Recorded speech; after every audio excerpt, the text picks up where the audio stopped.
During my whole life, I have not had 24 hours of happiness.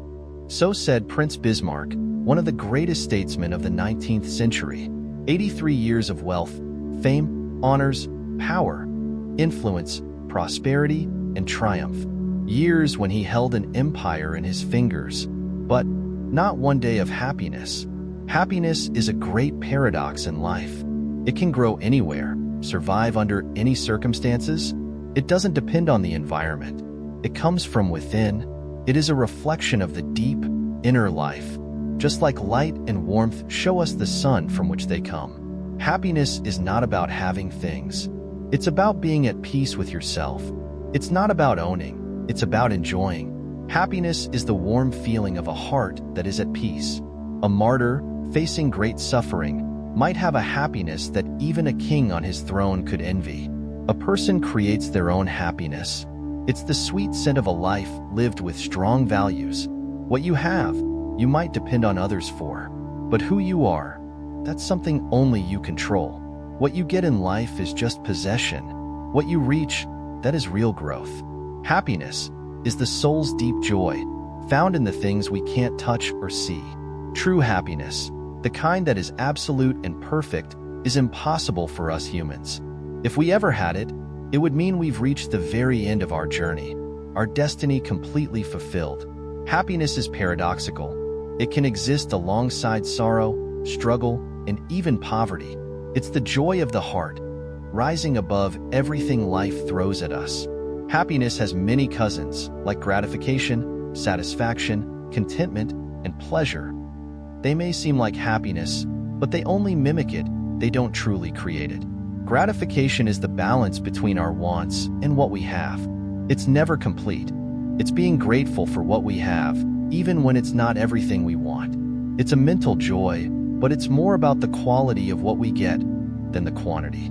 Gratification may be part of happiness, but on its own, it's not true happiness. Satisfaction is the perfect alignment of our desires and possessions. It only lasts as long as this perfect connection can be kept intact. But every ideal we achieve brings forth new ideals. Every step forward shows us more of what is yet to be attained. Every fulfillment sparks new desires. At that point, desires and possessions no longer match. They are no longer equal. New cravings lead to new actions. The balance is lost, and dissatisfaction returns. A man could have everything in the world, but still not be happy. Happiness comes from the soul, not the mind or the body. Dissatisfaction, in its deepest sense, is the driving force behind all progress. It shows us new dreams. It guarantees the discovery of new possibilities. Contentment is a highly overrated virtue. It's a form of mild despair. It's the feeling of accepting substitutes instead of reaching for the real thing. Contentment makes a person accept less, like someone trying to enjoy vinegar, pretending it's wine. Contentment makes you warm your hands by the fire of past joys that only exist in memory. It's a mental and moral drug that dulls your desire to grow, to aim higher. A person should never be content with anything less than the best their nature can achieve. Contentment may make life easier, but it is the end of progress. A person should only be content with progress as a station, but discontented with it as a final stop. There are moments when a person should be content with what they have, but never with what they have become. Content is not happiness, and neither is pleasure. Pleasure is temporary. Happiness is lasting. Pleasure is a note. Happiness is a symphony. Pleasure can exist even when your conscience is troubled, but happiness never does. Pleasure may have its dark side, its regrets, but happiness has none of that.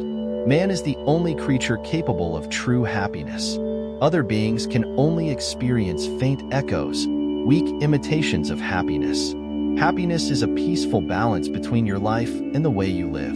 It's never something you can create by yourself, for yourself. Happiness is a gift of living selflessly. It's something that happens when we forget our own needs and focus on others. If you make happiness your goal, you won't find it. It's like trying to catch your own shadow. True happiness comes when you stop looking for it. If you want to hit the bullseye of happiness, aim above it. place other things before your own happiness, and it will come to you naturally. You can buy pleasure, you can gain contentment, you can feel satisfied, but real happiness cannot be bought. It's never on sale. Happiness is the result of truly living well. It is calm, peaceful, and it never thrives in an atmosphere of worry or struggle. The foundation of happiness is loving something beyond yourself. If you look closely at any true moment of happiness, you'll find love. Love for your parents, love between a man and a woman, love for humanity, or love for a cause that fills your heart. Happiness is optimism, faith, and a love that stands strong. Cynicism and pessimism can never bring happiness.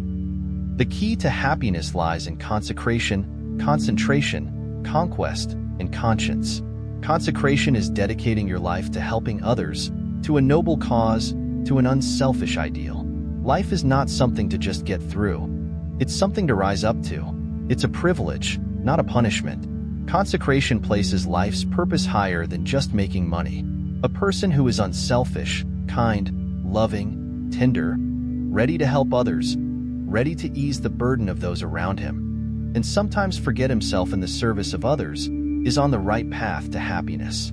Consecration is active, bold, and driven by the highest ideals. Concentration makes life simpler, deeper. It removes the shams and pretenses of modern living and focuses life on its most important things: worry, fear, and useless regret. All the great wastes that drain our mental, moral, or physical energy must be let go. If not, we destroy half the possibilities of life unnecessarily. A great purpose in life, something that ties together the thoughts of each day, something that makes life's small problems, pains, and mistakes less important, helps with concentration.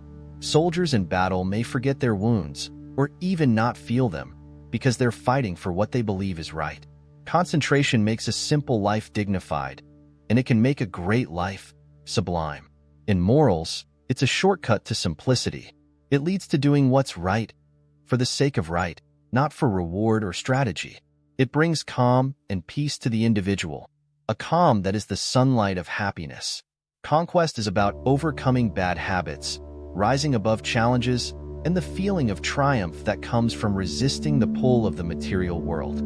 Sometimes, when you're tired, weak, and the struggle feels endless, when it seems that justice is a dream, and honesty, loyalty, and truth don't matter, and when it feels like evil is the only winning side, that's when you must stand firm. You must trust that right will win, then. You must defeat the doubts and despair.